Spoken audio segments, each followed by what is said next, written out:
Are you tired of spending your money on products that don't work? If so, you've come to the right place. Welcome to the Product Buzz. I'm your host, Lacey Asher, and this is my podcast. I'm going to be sharing my personal experience in the product industry. We'll be talking all about great products that actually work. From the good, the bad, the ugly, you're going to get the inside honest scoop. I'll be interviewing people in the South Florida area, all about their products, brands, and services that they sell. So if you have the next hot product, please reach out. We would love to hear from you. And don't forget, follow along on YouTube, Apple Podcasts, Spotify, and TikTok. Hello and welcome to a special edition of the Product Buzz. This is Russ Adler. I am actually a guest host because the regular host, Lacey Asher, is in fact my guest today. Lacey, Hi. Welcome. Thank you. Thank you for having me. Sure, and we're here about a very special product on the Product Buzz. Yes. And it's actually a book that just was published called The Hank Show. And The Hank Show is a very special book to Lacey because it's about Hank Asher, who was Lacey's close friend and adopted daughter, who started as his employee and ended up as his caregiver. Now, this is a very good and comprehensive and accurate book about Hank Asher, but we're here today to discuss some things that are not published on the book, some things more about Hank personally. We're approaching the 10th anniversary of Hank's death, I understand? Yes, we are. And another reason why Lacey asked me to host this podcast and do this interview is because the world being small and round, about 15 years ago, I met Hank Asher. I got a phone call from him. I owned a business in Boca Raton, so did he. He got a hold of my name, and he called me up, and he asked me to come and meet with him, and I did. And that's when I first met Lacey, who was his executive assistant at the time. And I never saw her again for the next 20 years or so until we ran into each other right here in the Podcast Junkie studio. Yep, it's definitely a small world. It's small, and that was kind of strange in a way, but in a good way. So I'm happy to be here, and because I have very vivid memories of Hank Asher. And for those of you who may not have heard of Hank Asher, all you got to do is Google him, because what you're going to find out is he's actually a very important figure in American history, especially in the technology age, because Hank is still known as the father of data fusion. At the time I met Lacey, I was practicing law, and it had this great new service called AutoTrack, where you could put in anyone's name or license tag number or address and find out everything in the world about them. And it turns out that was Hank's company, and Hank is the one who pioneered and invented the technology that connects all these different data sources and consolidates them into one report. And this is technology that not only helped lawyers and private investigators and the public in general, but the next thing that Hank did with it was use it to identify child molesters and people who were trafficking children and terrorists and things like that. And that technology exists to this day. Mm-hmm. And so even though Hank passed 10 years ago, his legacy still lives on. It still lives on. It certainly Yes. does. So, Lacey, let me just finish this first part of my story about how I met Hank. So I was called over to Hank's office, which was in this giant complex in Boca Raton, Florida, that used to belong to IBM. It's where they actually built the PC computers that were really the first personal computers.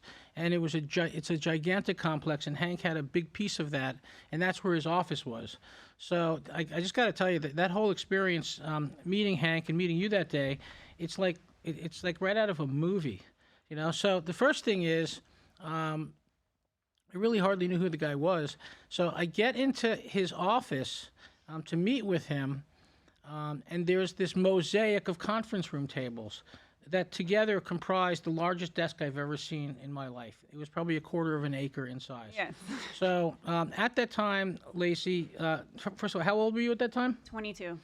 All right. And you were his assistant, his administrative assistant? Yes. How long had you been working with him for? Oh, I worked for him for 5 years, from all the way to 27.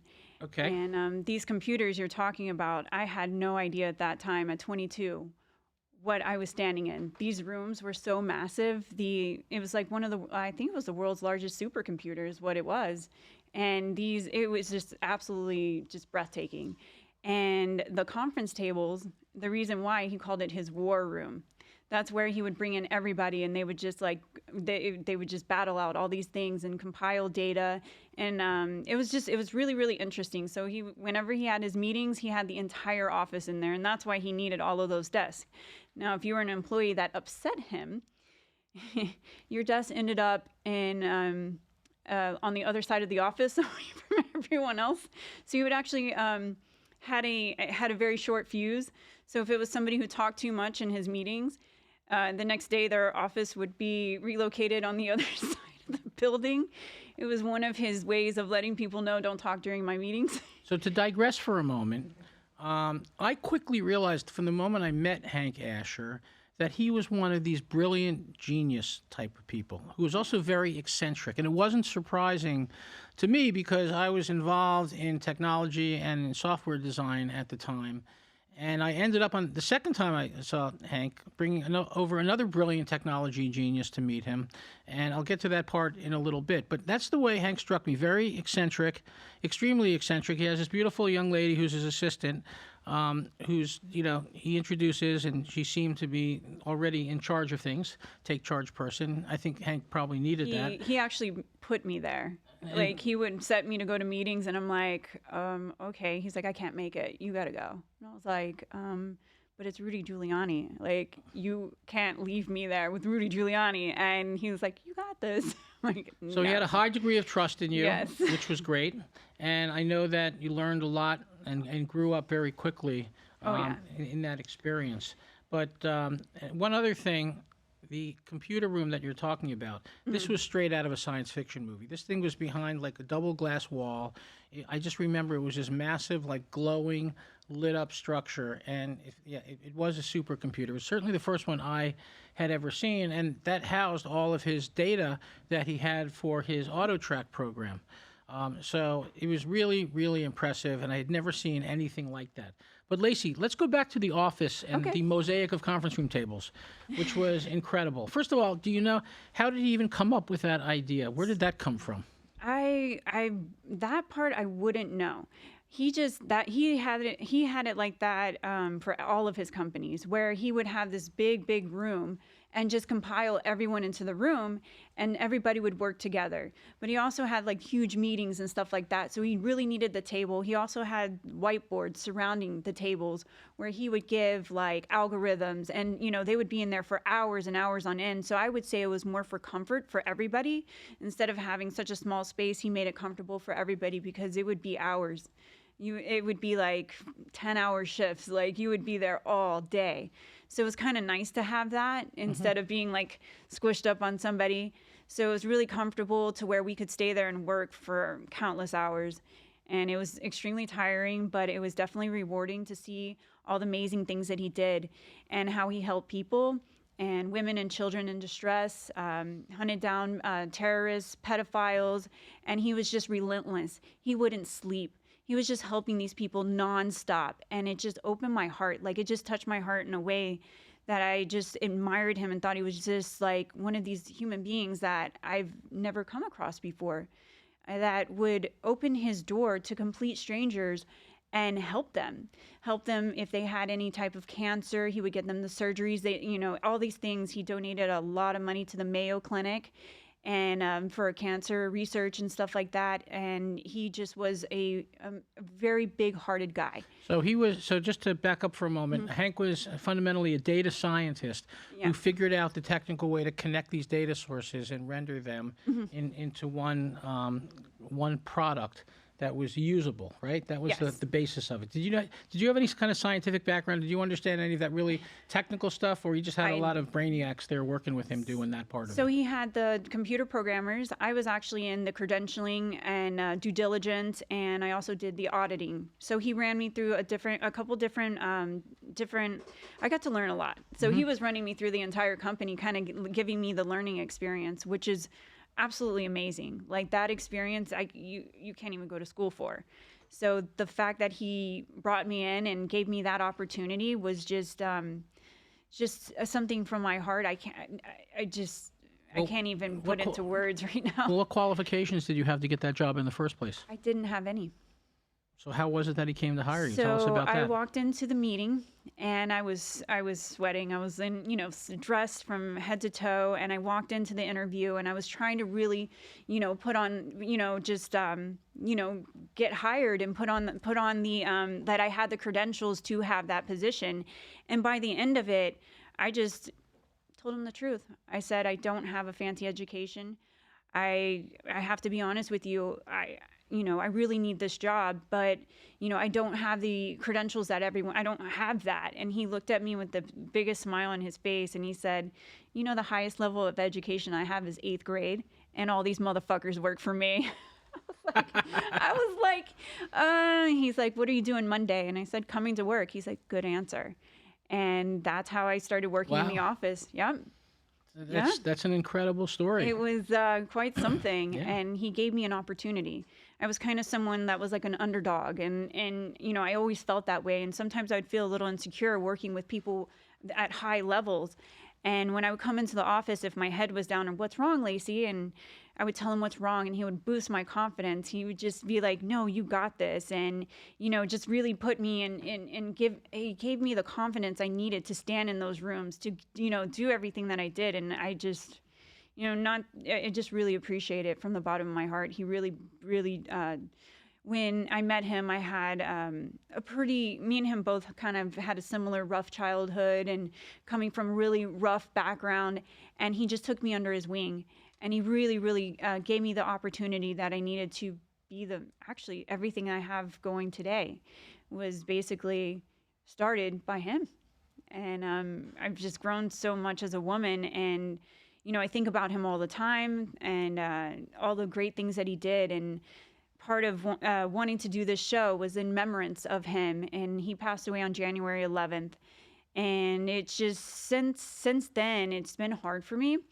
But lately, in the past 2 years, I've kind of really let go until this book came out. Well, it's been great, and you were kind enough to give me a copy of the book. Yeah. And it was great catching up with you about telling you what I remembered about Hank. Yes. And what you remembered about Hank, and what you wanted to share about Hank, as a human being, as a person, as a billionaire. I know he had several exits from companies that he had founded, and I know he died a very wealthy man, but he was also, it's nice to know that he was not only a philanthropist who wrote the check, but he was someone who stepped up and touched people who were really in need, as his way of giving back. So, it's really nice that, for you, it worked out well. I know that you ended up not only being his employee, but also being basically a caregiver.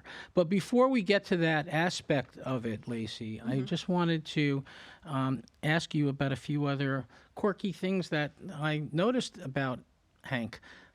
Specifically, when I got into his office and I saw this acreage that comprised his desk, these conference room tables, which was weird and great at the same time. I was loving it. Well, there's this giant letter F on the table. And I said, Hank, what's the deal with this letter F? What's that about? And Lacey, I'll let you explain that to our listeners. Oh, that was his favorite word. Fuck.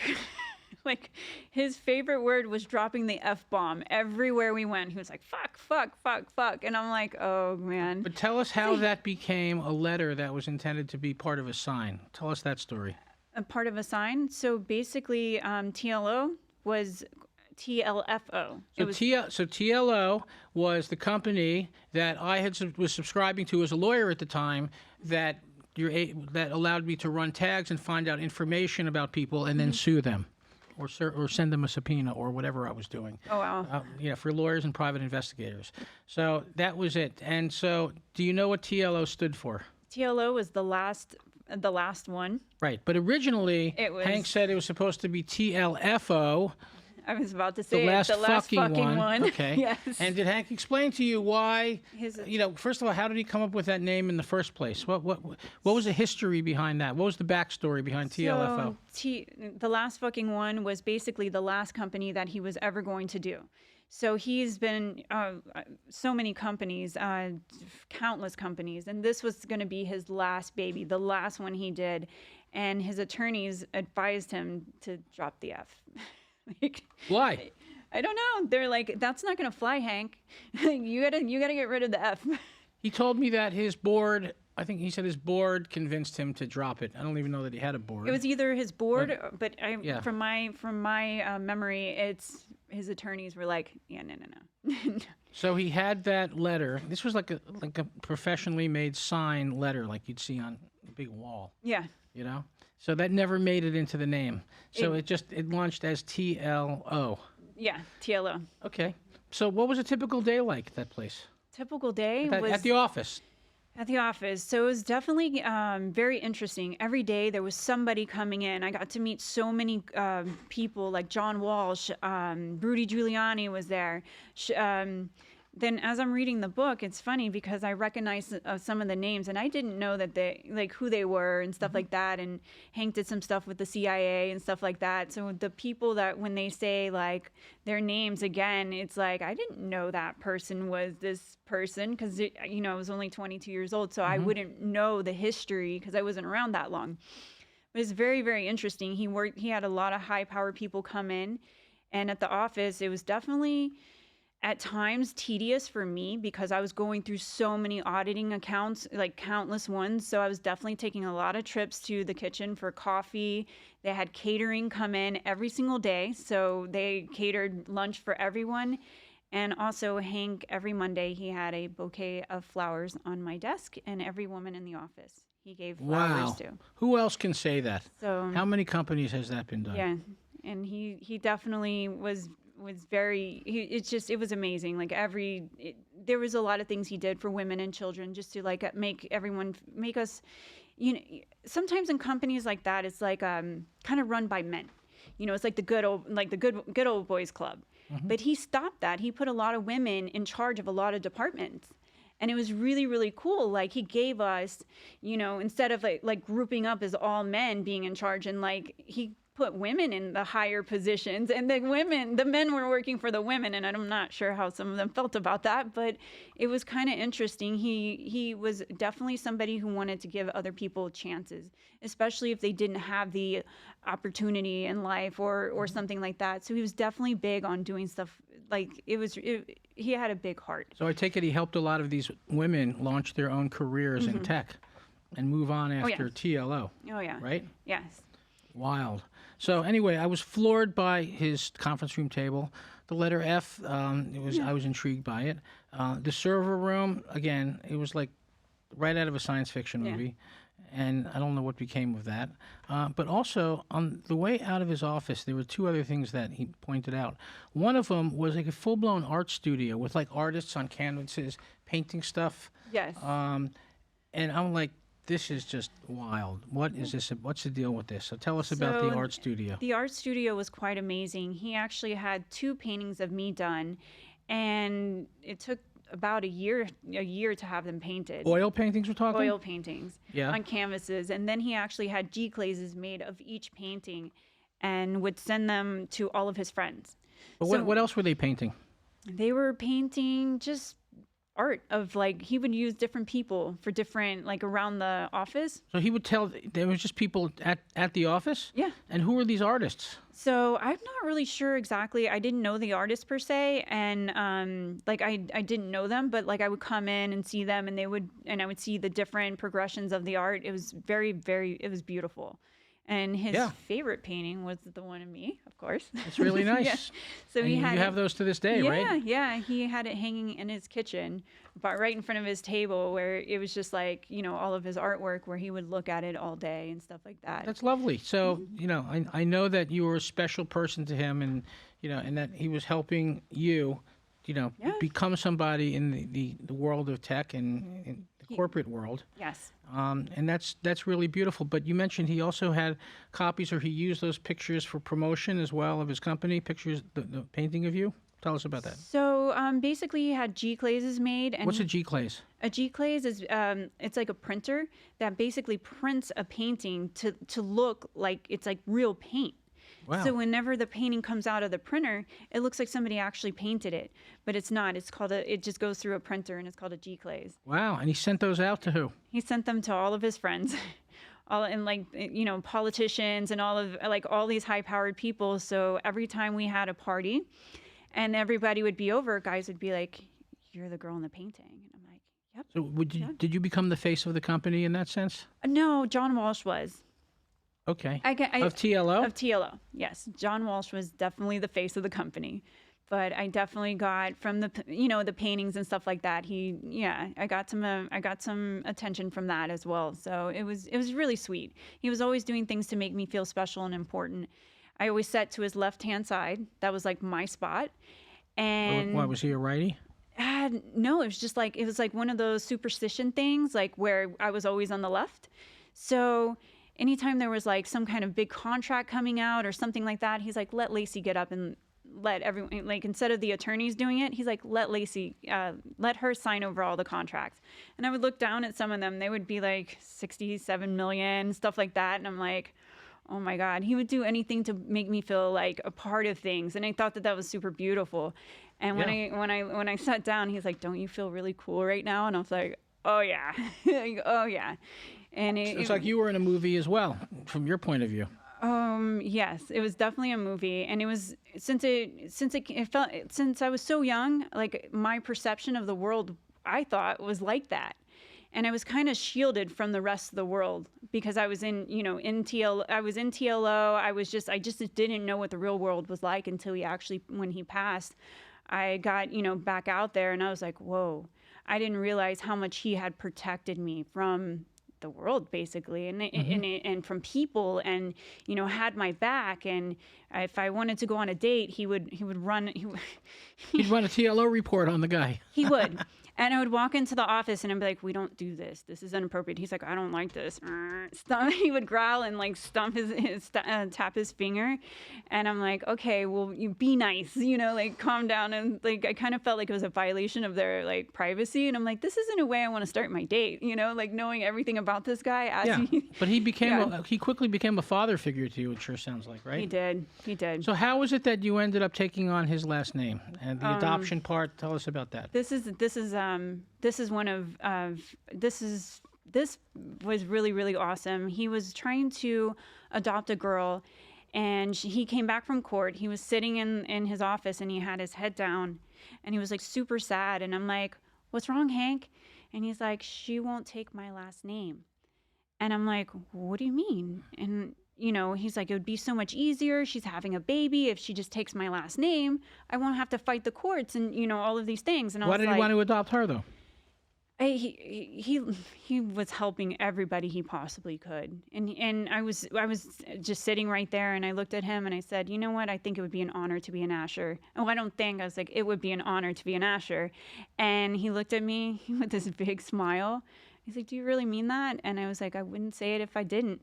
And he picked up his phone and he called his attorney, and he's like, change Lacey Greenroad to Lacey Asher. And 2 months later, there it was. Wow. Yeah. Incredible. Did that change your relationship with him at all? No. Actually, it kind of made me, you know what? Yes. It kind of made me closer, more like family more to him versus like just somebody who regularly worked. So if I would get, so because of my last name, it kind of, when I would work in the office and stuff like that, people did, respect me a little differently versus when it kind of went like that. And he anyone that would try to like say something about me or pick on me, he's like, do you know what her last name is? Do you know what her last name is? He's like, try again. So he would never let anyone say anything bad about me behind my back, none of that stuff. So it was really, really, it was like another way where he was just like super protective and just kept me away from a lot of things, a lot of bad things that like I just didn't realize that go on in the world. Like it was like when he passed, I was like shell shocked for a little bit because I was like, this isn't like my old life. It completely changed. Yeah. The day I met him, my life completely changed. The day he passed, my life completely changed. Now, I know he was really passionate about helping people that he'd never even really met, Yes. and the most vulnerable being children. Yes. And on the way out of his office one day, he's showing me out, and he showed me this wing that even he did not have access to. And he explained to me that this was a computer bank that he had given over to law enforcement to use so they could use his technology to catch child predators and child molesters Forensics. and horrible people like that, the forensics part of Yep. it. And I, in preparation for this interview, I now realize that not only does that technology live on and continue to help law enforcement catch these people, but also right around the 9/11 attacks, he stepped up and offered his database and started identifying terrorists. Yes. And the federal government, the feds, their heads spun when they saw this. And, I know that he also had to give up access to all of that so that they could use it for their purposes. But to this day, they still do. Yeah. Right? Yes, they do. They use this technology, and it's I see it all the time. And in the book, it also states when George Floyd and COVID, his technology was part of, spotting out faces in the crowd, finding the most affected areas in COVID. His data fusion, that same technology is still being used today.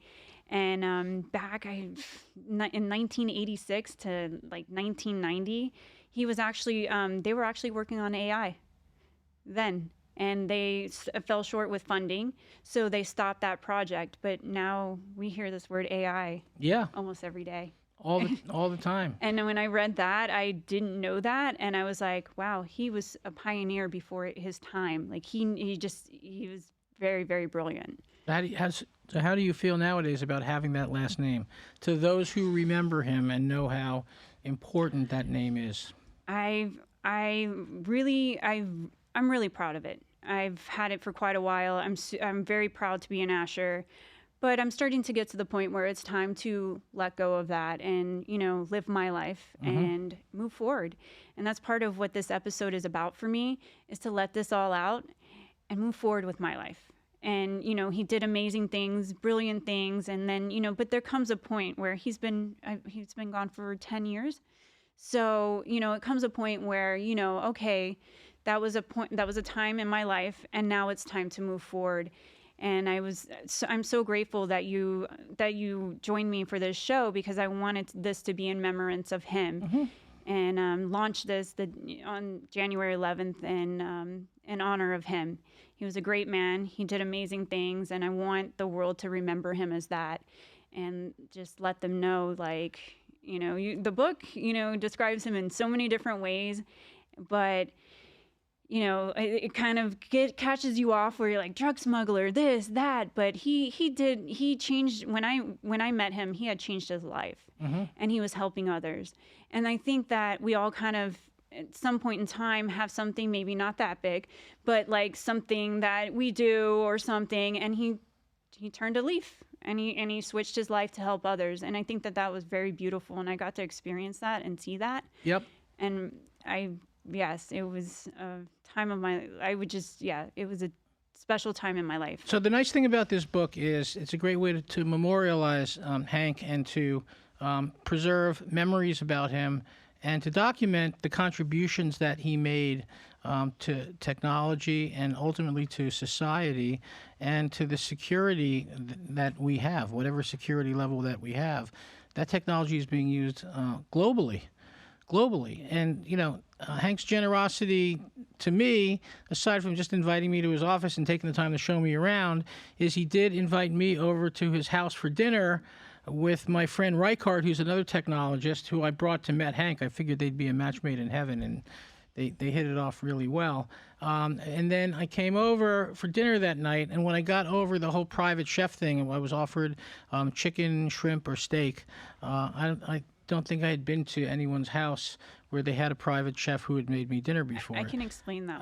I was very impressed about that. So if you could tell us a little bit, I know for several years, you lived at Hank's home and you became a caregiver of sorts. So first of all, let's just set the backdrop. This was a beautiful house out in Boca Raton. There was a beautiful guest house in the back. And I remember the guest house and saying, I would just kill and die just to live in the freaking guest house, especially with this guy, because, I'm intellectual in that way, and I could have learned a lot from him, and I'm sorry. It was a beautiful home. Yeah, it was. So what's the deal with the private chef and the whole house, and then tell us about your living there and becoming the caregiver. So the private chef, he was gaining a lot of weight. He had some health issues going on. So the shrimp, chicken, and steak, those were the only things that we would have cooked and put into the refrigerator. And those were the only options. So that way he was able to lose weight and try to be supportive to help him do so.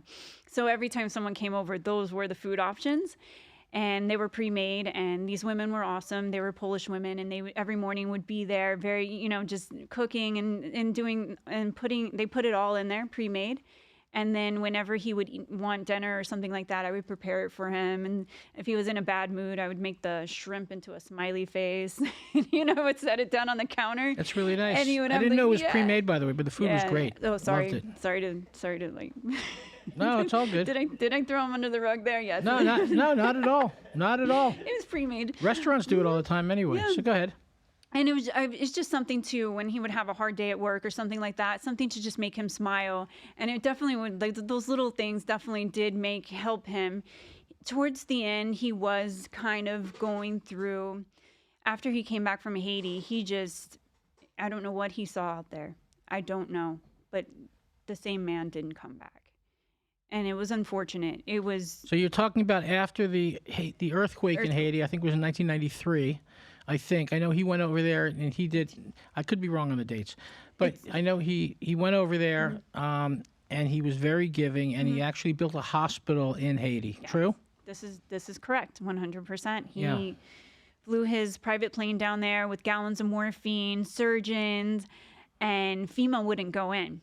So he is on the runway, and he's like basically telling FEMA, F you, his favorite word, we're going in. And they're like, it's not safe. He's like, these people need help now.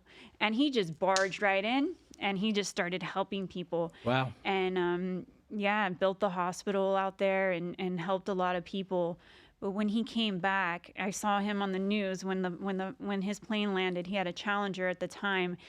And I saw him carrying a little girl out on his plane, and I tears in my eyes just like rolled down, because I was like, that's a good man. Mm-hmm. That's a good man, to have the compassion to help people that he didn't even know. And to do that, I was like, that's what my last name represents, and that's what I remember him as. Mm-hmm. And it's just the beauty and the heart that he had to do those kind of things, I think, should not go untold or unremembered.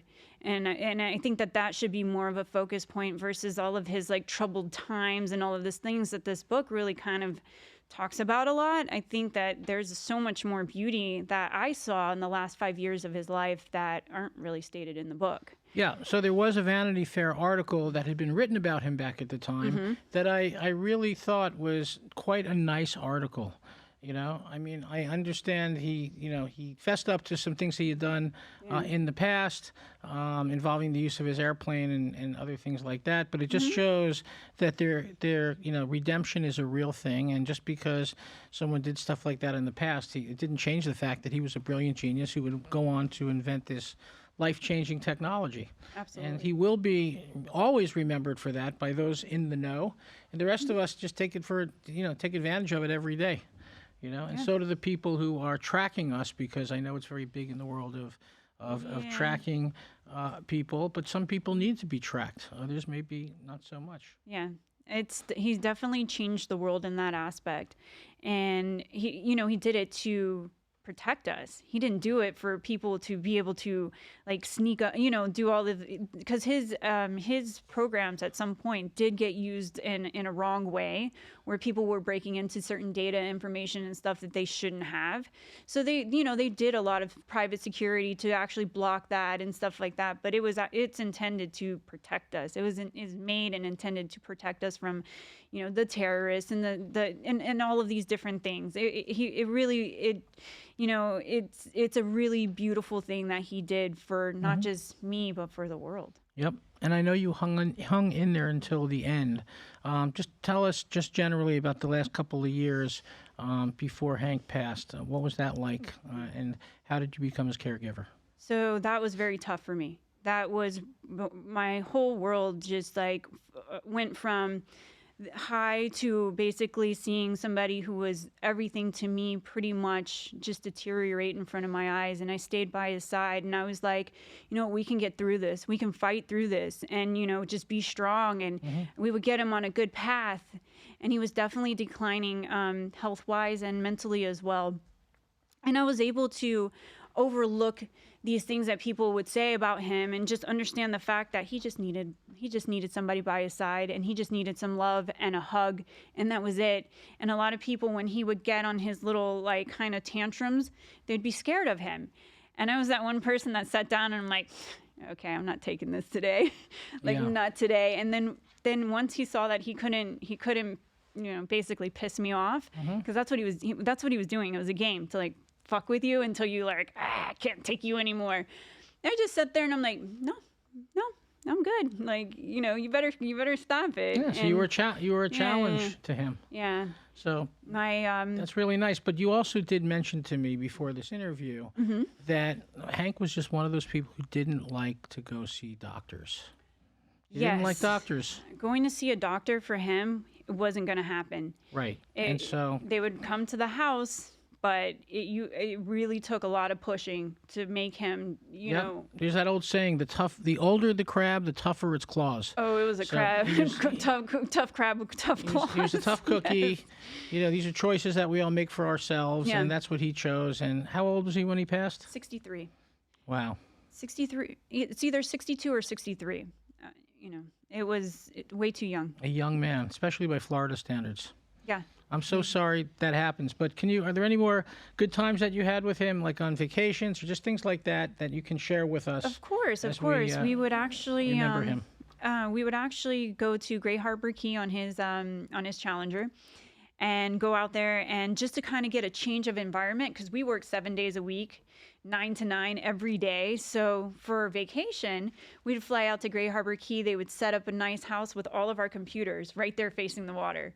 Wow. So we got the chance. Once we got there, we got the chance to actually enjoy a nice environment and stuff like that. But we were still working. He was definitely a hard-working man. He never stopped working until it just I think it just drove him crazy after a while. And then, I remember one day it was raining. And he's like, oh, I don't go to work when it's raining. And I'm like, Hank, you don't own a painting company anymore. He looks at me and he's like, you be quiet. Because it's just overwhelming after a while, that kind of discipline and not having a personal life and not just working nonstop for anybody. I don't care who you are, to sit in front of a computer that many hours, you will kind of slide off the deep end a little bit. And I saw it. Wow. Yeah. Wow. Incredible. So is there anything else that we need to cover, or have we covered it all? No, we did. Thank you, Russell, so much. So here's the book, The Hank Show. I know that, I'm not sure if the author of this even really knew about you.